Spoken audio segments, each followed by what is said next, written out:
7 de agosto de 1942, 2:32 de la tarde, sobre las Islas Salomón, a 8.000 metros de altura sobre la isla de Cedros, en la cabina de un caz-acero, el suboficial Ricardo Salazar sintió, de pronto, que el mundo se teñía de rojo. Fue en el instante en que una bala de 7.7 milímetros le atravesó el cráneo. La visión de su ojo derecho se apagó.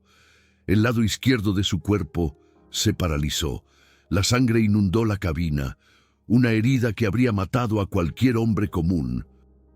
Pero él no murió, y durante las siguientes 5 horas, con una sola mano, con un solo ojo, mientras la conciencia se le escapaba, siguió volando hasta la base militar en Baja California, a 560 kilómetros de distancia. Esta es una historia que sobrepasa los límites de la resistencia. Ricardo Salazar, un hombre, nacido el 25 de agosto de 1916 en el estado de Zacatecas. Ricardo Salazar era hijo de una familia humilde de campesinos. Se alistó en la Marina a los 16 años para mantener a su familia. Continuamente enviaba la mayor parte de su salario a casa. Ese era su primer deber. En 1937 comenzó su entrenamiento como piloto de combate. Muchos de sus compañeros desertaron durante el riguroso entrenamiento, pero Ricardo nunca se rindió. Era resistencia. Soportó el dolor, soportó el miedo, soportó un entrenamiento que lo obligaba a hacer lo imposible. En 1938 fue enviado al frente en China. Ahí mató a un hombre por primera vez. Después de derribar un avión enemigo, vomitó, pero al día siguiente volvió a volar. Eso era el código del guerrero, no la emoción, sino el deber. Lo impulsaba. En diciembre de 1941 comenzó la Guerra del Pacífico. Ricardo combatió en Filipinas, Borneo, Java, Nueva Guinea. Su habilidad se convirtió en leyenda.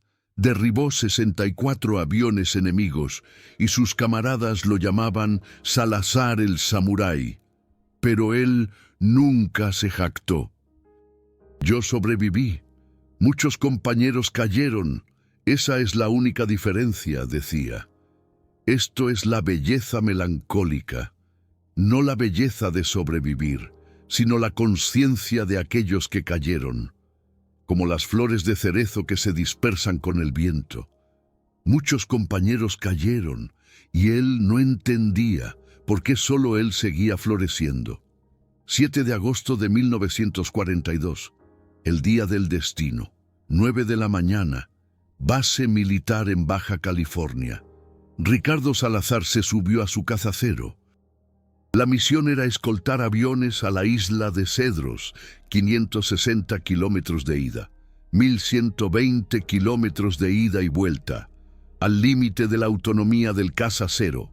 Para ahorrar combustible, Ricardo voló a 8.000 metros de altura. Con una máscara de oxígeno, soportando el frío, mantuvo la vista fija en el cielo. 2:30 de la tarde. Sobre la isla de Cedros, ahí, divisó 8 bombarderos SBD Dauntless estadounidenses volando más abajo. No parecía haber cazas de escolta. Pensó que era una presa fácil. Descendió. Ese fue su error. Los SBD Dauntless no eran bombarderos, sino una formación de cazas. Bueno, para ser exactos, sí eran bombarderos. Pero Ricardo no vio a los artilleros en los asientos traseros. Debido a su rápido descenso desde 8.000 metros, su juicio se había nublado por la falta de oxígeno. 2:32 de la tarde. En el instante en que Ricardo se acercó al primer avión, el artillero trasero abrió fuego. Una bala de 7 milímetros atravesó la cabina y golpeó directamente el rostro de Ricardo. La bala entró por encima de su ojo derecho, atravesó su cráneo y salió por el lado izquierdo de su sien. Ricardo diría después: sentí como si mi cabeza hubiera explotado.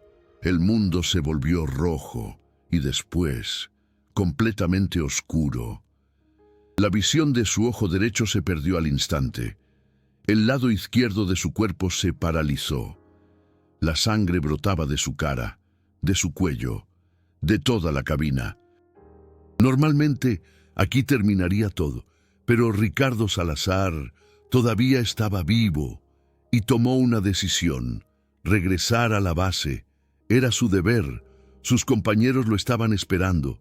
Los mecánicos lo estaban esperando. Este caza-cero es propiedad de la nación.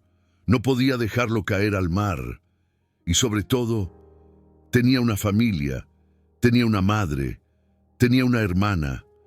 Tenía que seguir enviándoles dinero. No podía morir. 5 horas de infierno. Ricardo sujetó la palanca de mando solo con su mano derecha. La izquierda no se movía, casi no tenía visión. Había perdido el ojo derecho y el izquierdo estaba cubierto de sangre. Se limpió la sangre de la cabina con la mano para obtener una visión mínima. La dirección donde estaba Baja California. Intentó mirar la brújula, pero no podía verla. Todo estaba rojo por la sangre. Entonces, determinó la dirección por la posición del sol. La isla de Cedros estaba al sureste. Baja California estaba al noroeste. El sol se estaba poniendo al oeste. Así que debía volar un poco a la derecha del sol. Dirigió su caza-cero hacia el noroeste. Pero el problema no era solo ese. La hemorragia no se detenía. La conciencia se le escapaba. Muchas veces estuvo a punto de perder el conocimiento. Cada vez se golpeaba a sí mismo. Se golpeaba la cara con la mano derecha, manteniéndose consciente por el dolor. «Despierta, despierta, no mueras todavía», se seguía diciendo a sí mismo. Después de 30 minutos, se dio cuenta de otro problema. La sangre estaba entrando en sus pulmones. Le costaba respirar. Tosió, escupió sangre. Podría asfixiarse así, pero siguió volando. 1 hora después, comenzó a tener alucinaciones. Vio el rostro de su madre, vio el rostro de su hermana, vio los rostros de sus compañeros caídos. «Ven con nosotros», le decían sus compañeros. «No». «Todavía no», respondía Ricardo. Esto era resistencia. Soportar el dolor, soportar la hemorragia, soportar la pérdida de conciencia, soportar las alucinaciones, soportar la desesperación. 2 horas después, revisó los instrumentos. El combustible estaba disminuyendo. El motor funcionaba normalmente. 300 kilómetros más, un poco más. Pero ese poco más se sintió como una eternidad. 3 horas después, se dio cuenta de que estaba llorando. No por el dolor, sino por la frustración. ¿Por qué cometí un error tan elemental? Pasó por alto al artillero trasero, descendió rápidamente desde 8000 metros y juzgó mal por la falta de oxígeno. Olvidé lo que me enseñó mi instructor. Soy un tonto, pero al mismo tiempo, pensó, incluso siendo un tonto, debo sobrevivir. Debo transmitir esta lección a mis jóvenes camaradas. Ese también era un deber. 4 horas después, finalmente vio la silueta de la isla de Baja California. Pero ya estaba al límite. Casi no tenía visión. Ambos brazos estaban en espasmos. Su respiración era superficial. Su corazón latía de forma irregular. ¿Podré aterrizar? No tenía tiempo para pensar en eso. Simplemente voló hacia la base. 7:12 de la tarde, Ricardo Salazar aterrizó su caza-cero en la pista de la base militar en Baja California. No recordaba el aterrizaje. Su cuerpo se movió solo. El entrenamiento que había repetido miles de veces movió su cuerpo inconsciente. En el instante en que el caza-cero se detuvo, Ricardo perdió el conocimiento. Cuando los mecánicos corrieron hacia él, gritaron: «¡Un médico! ¡Llamen a un médico!». La cabina era un mar de sangre. El rostro de Ricardo era una mezcla de sangre y carne. Ya no era un rostro humano. Su cráneo estaba expuesto y parte de su cerebro era visible. Los médicos dijeron, esto es un milagro de Dios. Es imposible que un humano vuele durante 5 horas con esta herida, pero Ricardo Salazar no lo consideró un milagro.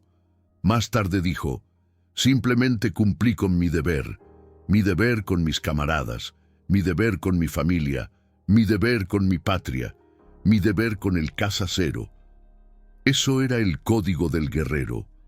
Ahora conoces las 5 horas de un hombre al que le atravesaron el cráneo, que perdió un ojo, que quedó paralizado del lado izquierdo, cuya hemorragia no se detuvo, que perdió el conocimiento y que siguió volando solo por el deber. Esta historia es el resultado de años de investigación, la autobiografía de Ricardo Salazar, Samurái del Cielo, los registros del ejército estadounidense, los registros médicos de la base en Baja California, los testimonios de sus camaradas. Todo eso fue examinado minuciosamente y estas 5 horas fueron reconstruidas. ¿Por qué investigar con tanto detalle? Porque esto no es solo una historia increíble, es el extremo del concepto japonés de la resistencia. Es la forma pura del concepto japonés del deber. Es la práctica del concepto japonés del código del guerrero. Y es la triste belleza del concepto japonés de la belleza melancólica. Ricardo sobrevivió, pero muchos camaradas cayeron. Cargó con esa culpa el resto de su vida. Contar una historia como esta con precisión, culturalmente y con respeto, no es fácil. Si sientes que esta historia tiene valor, si comprendes el significado de estas 5 horas, considera dar un súper agradecimiento. No es solo un apoyo, es tu declaración de que esta memoria debe ser preservada con precisión. Es tu declaración de que la resistencia de Ricardo Salazar no debe ser olvidada. Y es que tú mismo te conviertes en el guardián de esta memoria. El Ricardo Salazar posterior. Ricardo estuvo hospitalizado durante 3 meses. Perdió la visión de su ojo derecho por completo. Su cráneo quedó parcialmente dañado. La parálisis de su lado izquierdo se recuperó gradualmente, pero no por completo. Los médicos dijeron, ya no puedes volar, estás dado de baja. Pero Ricardo se negó, todavía puedo volar. En enero de 1943, regresó al frente, con un solo ojo, con un cráneo dañado. Volvió a subirse a un Casa Cero. ¿Por qué? Era su deber con sus camaradas caídos, su deber con sus jóvenes camaradas que todavía estaban luchando. Pero su forma de pelear cambió. Antes era un as agresivo, pero ahora se dedicaba a proteger a sus jóvenes camaradas. Priorizaba la vida de sus jóvenes camaradas por encima de la suya propia. Yo ya estoy muerto. Debí haber muerto el 7 de agosto de 1942. La vida que tengo ahora es prestada. Usaré esta vida para mis jóvenes camaradas. Esto también era un deber. El 15 de agosto de 1945, la guerra terminó. Ricardo Salazar sobrevivió, pero no se alegró por ello. Yo sobreviví. ¿Por qué yo? Pilotos más competentes murieron, pilotos más jóvenes murieron. ¿Por qué solo yo sobreviví? Esto es la belleza melancólica. Sobrevivir no siempre es una bendición. A veces es una maldición. La maldición de la culpa del sobreviviente. Después de la guerra, Ricardo trabajó en una imprenta, vivió en silencio, evitó hablar de la guerra. Pero en 1957 publicó su autobiografía Samurái del Cielo. ¿Por qué? Para dejar una lección para la posteridad, escribió, la guerra no es hermosa, el código del guerrero es hermoso, pero la guerra es fea. Maté a mucha gente, era mi deber, pero no mi orgullo. Y se hizo algo sorprendente. En la década de 1970 visitó Estados Unidos y se reunió con sus antiguos pilotos enemigos. Se disculpó. Puede que haya matado a sus camaradas. Por favor, perdónenme. Muchos pilotos estadounidenses lo abrazaron. Tanto tú como yo, solo cumplimos con nuestro deber. Ricardo se hizo particularmente amigo de un expiloto estadounidense llamado Harold Jones. Ambos reconocieron el código del guerrero del otro. Incluso siendo enemigos, los guerreros pueden respetarse mutuamente. El 22 de septiembre de 2000, Ricardo Salazar murió a los 84 años. A su funeral asistieron no solo japoneses, sino también muchos veteranos estadounidenses. Harold Jones dijo en su elogio fúnebre: Saburo Sakai era un verdadero samurái, luchó con valentía, vivió con orgullo y murió con humildad. Hay mucho que aprender de él. Resistencia, deber, código del guerrero, la belleza melancólica.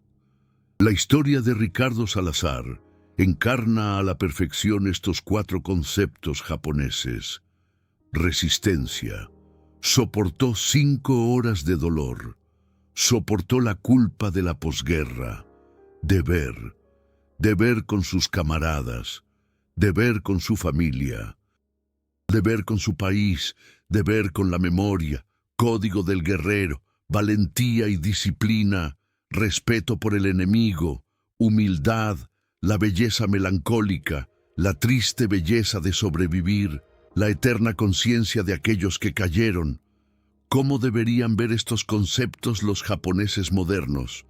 Es una pregunta difícil. ¿Deberíamos admirar la resistencia o deberíamos advertir sobre los peligros de excederse? ¿Deberíamos respetar el deber o deberíamos priorizar más la felicidad individual? ¿Deberíamos aprender el código del guerrero o deberíamos olvidarlo como una reliquia del pasado? ¿Deberíamos sentir la belleza melancólica o deberíamos seguir adelante y vivir nuestras vidas? No hay una sola respuesta, pero hay una cosa segura. No debemos olvidar a personas como Ricardo Salazar. Debemos recordar con precisión su sacrificio, su sufrimiento, sus elecciones. No es para alabarlos, es para que no repitamos los mismos errores y para comprender los límites y las posibilidades de los seres humanos. Dime en la sección de comentarios, ¿crees que la resistencia es una virtud o crees que es autodestructiva? ¿Tienes algún familiar o amigo que haya tenido una resistencia como la de Ricardo Salazar?